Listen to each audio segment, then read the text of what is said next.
also just love the term honk and wave, like it's just like a normal set of words to put together. Yeah, love it. A beep and a high five. Try them all. That's for the pedestrians, is it? You just have to do your own honking with your mouth. She just tried to high-five me, but we're quite far away from each other in the meow studio. and a meow and a COVID-safe high five. Oh, yeah. Remember those? There is nothing I hate more than a high five.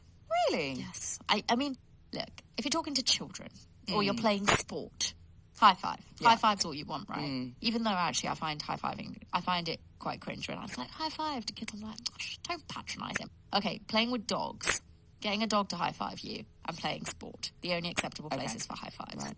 And I will allow it for the meow and high five to raise awareness for various issues, social issues that you and I are going to campaign on. And if, I don't know, if you have a social issue you'd like to take up, you may borrow meow and high five. But we must approve the social issue first. Otherwise, adults just high-fiving, I'm not here for it. Interesting. No. Would you take a fist bump? In what context? In the context that it's not a high five. Yes. Okay. Yes. See, if there's a small child in front of me, I will now forever just fist bump them. No high five. Okay. No. I'm going to watch you like a hawk. Come on, please do. Unless I'm with the dog, I will high five the dog. I high five. There is nothing cuter than a dog high fiving you. It's the only acceptable form of a high five. Anyway, let's move on. Oh, dogs playing sports high fiving. Oh, love it. Anyway. When I was in Switzerland, we were at the lake. It gets deep really, really quickly, so you're treading water a lot. And one of the girls who was there used to be on a water polo team, so she was happy, because you're constantly treading water in water polo, so she was amazing at it, and then we were talking about it. We were talking about all the different kinds of polos. Water polo, obviously. Car polo. And then we realised that nobody had played polo, like on horses. And someone says to me, Hannah, you've played polo, right? You're probably like a polo person. And I was like, how dare you? I'm not a polo person. I've never poloed.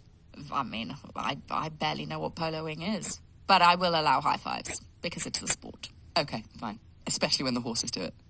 Ideal. High hoof. Sorry. Top quality jokes here. Let's get back to it. I'm going to talk to you about The Dropout, which we all think, Suruthi Bala especially, should have been called. What should it have been called? Should have been called Blood Money. It should have been called Blood Money. Really missed a trick there, ABC. I know. I'm going to use it once. Patent pending, patent pending, patent pending. It still smarts when I saw that Twitter thread. You don't know what I'm talking about. I can't remember where I talked about it last. But there was a Twitter thread started by somebody. They were like, name the degree that would put you off dating a person the most. And economics was consistently the one that everyone was quoting. I was like, how? Why? She says with her master's in economics. I think it's honestly because it's a combination of maths and capitalism, which is what quite a lot of people hate. Delicious. My favourite. Yummy. Yummy oppression. It's the study of the allocation of scarce resources into your pockets. Sure, unless you go to SOAS, in which case it's just Marxism. Never would have worked for me. You're really not. I saw something on Instagram where someone was rating universities you went to. Like, if you went to this university, you are this. And the Birmingham one was, if you go to Birmingham, you are from Birmingham. Who moves to Birmingham? And the SOAS one was like, I don't want your pamphlet, I'm busy. Fair. So fair.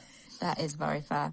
In my defence, I went to the University of Birmingham, and it was 3rd or 4th in the country for economics at the time I went. And that's the only reason. Do you know where the top university in the world for anthropology was the year I went? No. SOAS. Oh. World leaders. There you go. There you go. Well, I wasn't bloody going to go to LSE, was I? No, thanks. Also, dear listeners, you may be interested to know that the University of Birmingham have put Suruthi Bala on their notable alumni page. And so, as we see with Robert Bales, he studies economics and then he goes into finance. He goes into the stock market. And you can go and find this. On the University of Birmingham notable alumni page, you'll see Suruthi's little face. And it'll say, not everyone who studies economics goes into business. Yep. There you go. Even though we literally run a business. Yep. They're like, no. Not everyone who studies economics at the University of Birmingham goes into business. I was like, F you so hard. So I have literally no interest in me because I'm not running a regime in Uganda or something. They have literally no interest at all. You're not a Marxist leader. Exactly. Somewhere in the developing world. Yeah, not leading a Marxist revolution in Eritrea. It's I all they're really interested feel in. like you're underachieving. Well, I have underachieved my entire life. This isn't a new flavour of Hannah Maguire. This is the ready salted. So version. once the business is, a bit more stable, we've got the levels on the sound recording right, I would fully support a sabbatical on your part to go to Uganda and become some sort of Marxist revolutionist leader. Perfect. We just need to get you in that SOS magazine, my friend. It's all I want. It's literally all I think about day in, day out. We'll add it to the business strategy for 2022. Perfect. Done. I think I might need to be sent to Spooky Bitch jail because I actually don't know this case particularly well.